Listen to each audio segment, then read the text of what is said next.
Book 1, Ithaca and Olympus.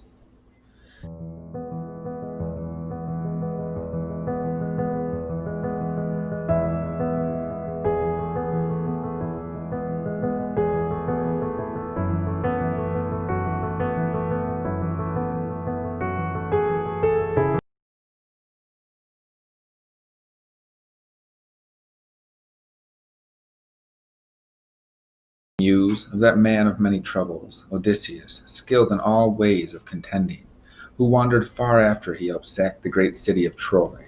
Sing through me and tell the story of his suffering, his trials and adventures, and his bloody homecoming.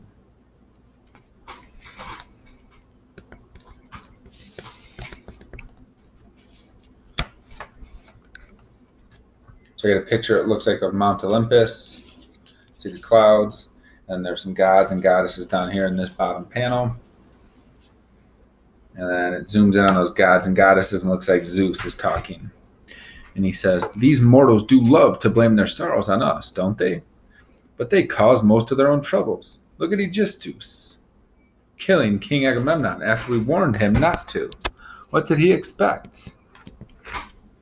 "It's true, father, he was justly slain by young Orestes. But what of that great man, Odysseus? Does he deserve to live out his days trapped and groaning on the island of Ogygia, far from home, held there by that nymph Calypso? What do you have against him, father?"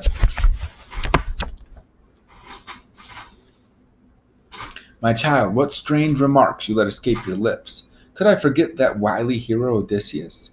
You know I bear him no grudge, but Poseidon does, hates him for blinding his son, Polyphemus, the Cyclops. But come now, let us take up the matter of Odysseus's return. Poseidon must relent. He cannot thwart the will of all the other gods. O father, if it now please the blissful gods that Odysseus should reach his home again, then let Hermes go and tell Calypso to send the hero home." You see Hermes in the middle there? He's kind of like, yeah, that's me. I'm the messenger god.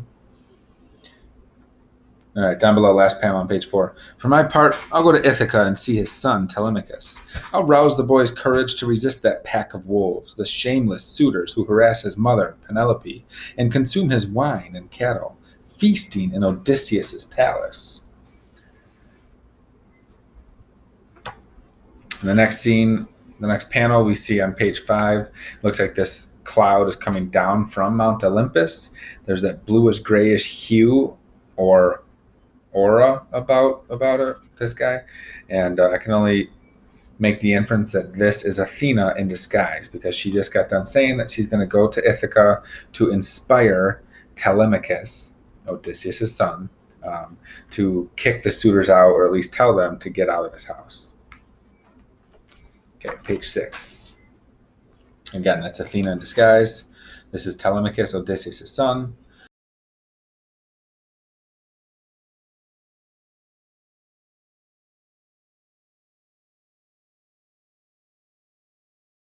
And he says, "Greetings, stranger. Welcome to our feast. Come in, eat with me. There will be time to tell your errand later." Okay. So right now, Telemachus, nobody is aware that that's actually Athena in disguise. So the bald-headed Mr. Clean-looking dude is Athena in disguise. Comes in, they're washing their hands. He's met with hospitality. Xenia was a very important concept back then because nobody wanted to incur the wrath of Zeus.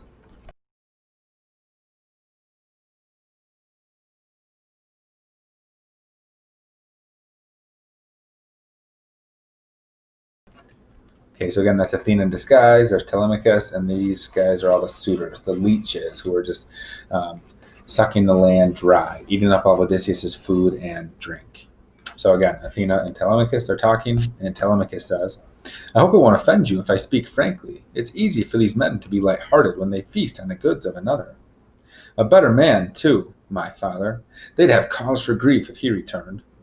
So at this time, Telemachus is kind of feeling like helpless, and kind of playing the role of a victim. Right? He feels like he has no power to rid the suitors. So right now, Athena is trying to inspire him to have courage and to feel like he has power and that he can do something about it. Okay, so let's see what happens. "But tell me, sir, This is Telemachus talking. Tell me, sir, who are you? Where are you from? And what brings you to Ithaca? My name is Mentes, captain of the Taphians. I am an old friend of Odysseus. You must be his son, by the looks of you. You knew my father? He left for the Trojan War when I was only a baby. Oh, I knew him. I was at Troy myself. We fought together many times, side by side, against the best men of Troy. Your father had no equal for cunning and few for strength or skill in battle. I came here because I heard he was home. I see the gods delay him, but he'll come. Never is great Odysseus dead. Oh, I wish I could believe that, but it's been 17 years. Okay, so now we find out Telemachus is 17 years old. So he's like the equivalent of a junior or senior in high school. He must be dead, rotting on some foreign shore, or his skeleton resting at sea, picked clean by the fish. Oh no, not Odysseus. He'll make it home, but tell me, why do these dogs feast like this in your father's great hall, so greedy and arrogant? When my father didn't return from the war, these lords of Ithaca and the islands round about came here, seeking to marry my mother, so famed for her wisdom and beauty. She refuses them, but they will not leave. Ah, bitterly you need Odysseus then. I wish we saw him standing armed and helmeted there in the doorway, looking the way he did when I first knew him. These men would wish for faster legs. But why just wait? Get rid of these thieves. Call the islanders to assembly, invoke the gods, call on the suitors to disperse. Then take a good ship with 20 oars and go abroad for news of your father. Go to Pylos, home of the wise king Nestor, then to Menelaus at Sparta, the red-haired king, last of all the Achaeans to come home.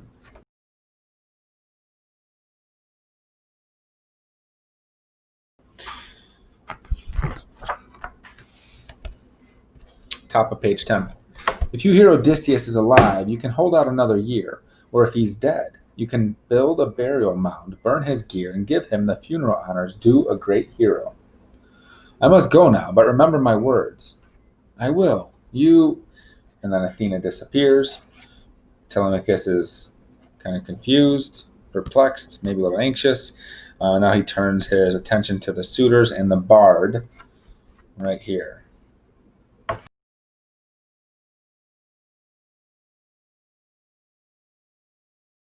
Okay. Phemius. Phemius, sing some other song. This one reopens the wound in my heart. Makes me long for that matchless man, my husband. So my guess is he's talking about Odysseus, which means this is Penelope, Odysseus' wife, and Telemachus' mom. Mother, let the bard follow his muse. Poets are not to blame, but the gods who decide men's fates. You should make yourself listen. He tells of others besides Odysseus who lost their lives, never made it home from Troy. So the mom leaves, goes back to the room because she probably doesn't want to hear the song. And then Telemachus turns his attention onto the suitors who are talking, having fun.